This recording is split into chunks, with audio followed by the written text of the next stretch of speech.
Hi friends, let us understand this function sin x by greatest integer function of x. Okay, so this limit is actually very easy.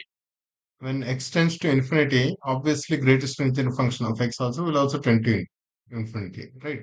For example, 100.1 greatest integer function of x is still 100, is 100, right? And the difference will actually become very smaller as x becomes bigger.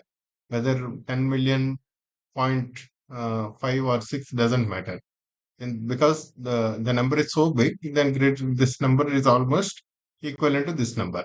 So when x is tending to infinity, obviously greatest integer function also will tend to infinity. Okay, but the numerator will always lie between -1 and 1, whatever is the x, because sin x can't go beyond 1 and can't go below -1, right?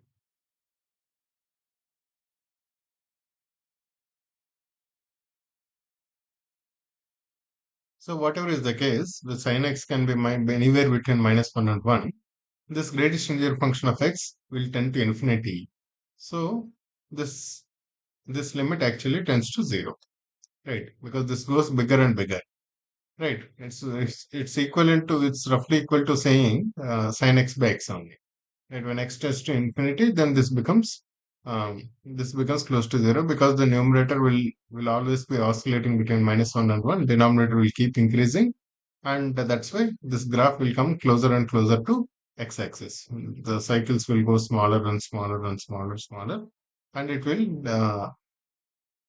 will get closer and closer to x-axis, right? Now the important thing, or the interesting thing, is how this graph behaves when x is near 0, when x is small. So for example, x is within the range of -4 to 4. Okay, now let us take this case.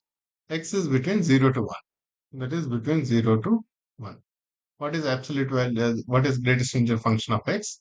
Greatest integer function of x is actually 0. So this function is not even defined between 0 to 1. Now what happens between 1 and 2? Here, greatest integer function of x, this is equal to 1. Okay. And first let's draw the sine graph. Sine graph goes like this. What is this 3.2? This is actually 5. This is minus pi, because minus pi is 3.1 something, right? This is minus pi, likewise. Okay. Now, now sin x is this cycle, right? Now, between 1 and 2, greatest integer function, this greatest integer function, this denominator is actually 1, and we are dividing sin x by 1. That means the graph is actually this part. This part. It is coinciding with the sine graph. Similarly, what will happen between 0 to 1, this is not defined. What about 0 to -1? Here, what is the greatest integer function f(x)? This is -1. So what is the graph? The graph is this divided by -1. That means it's a reflection of this graph. The same graph multiplied by -1. That means whatever is below will go upwards. That is this graph. Okay, clearly limit doesn't exist at x equal to 0, because left hand side is different, right hand side is different. So that is this graph now. Between 0 to 1 and 0 to -1 we have defined. And 1 to 2, this graph coincides with the sine graph. What will happen between -1 to -2 here? -1 to -3 here means this is roughly -0.8, and this is roughly -0.9. What is one? We are talking in terms of radians. This is roughly sine -1 is roughly sine minus 57 degrees, right? One uh, 1 radian is roughly 57 degrees, right? That we know. 5 radians is 180 degrees. What is pi? 3.1 is 180. So 1 radian is roughly 57. Okay. So now between this and this point, okay, this is the sine graph.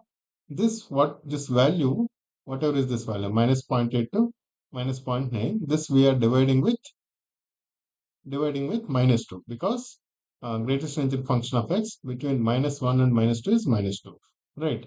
And we are dividing with -2. So that's why this is flipping, this is going in the other direction, and this is becoming this. This is half of this value. This is half of this value. You can clearly see there is a break at -1, right? Now, in the right hand side, between 2 to 3, here greatest integer function of x is, this is 2, right? Now, this graph by 2, this graph by 2, that is this one, that is this part, okay, right? Sine 3 is roughly around some 0.1 or something. The sine 3.1, that is sine pi, is actually 0. So, here also, if you can see clearly, there is a small break here. Okay, basically what we are trying to say, there's a small break here. Okay, at every integer, there's a break. So this point to this point, and this point to this point, then 4 to 4, 5 to 5. Everywhere there will be a small break because of this greatest integer function. Till this point, we are dividing with something, and the moment we are reaching to, we are dividing with something else. But sin x is always continuous, right? We are creating a step in this function, but the numerator is continuous. In the denominator, you are creating a step at every integer. So that's why there is a discontinuity at every point, at every integer, right? And 0 to 1, it is not even defined because the denominator becomes 0. So this is an important concept. Sin x by greatest is a function of x. When x tends to infinity, it is pretty straightforward. This becomes 0. But when x is closer to 0, right, then it is important to understand how this function behaves. When will it coincide with sin x, and why at every integer there is a break, right, guys? Hope you like this. Thank you.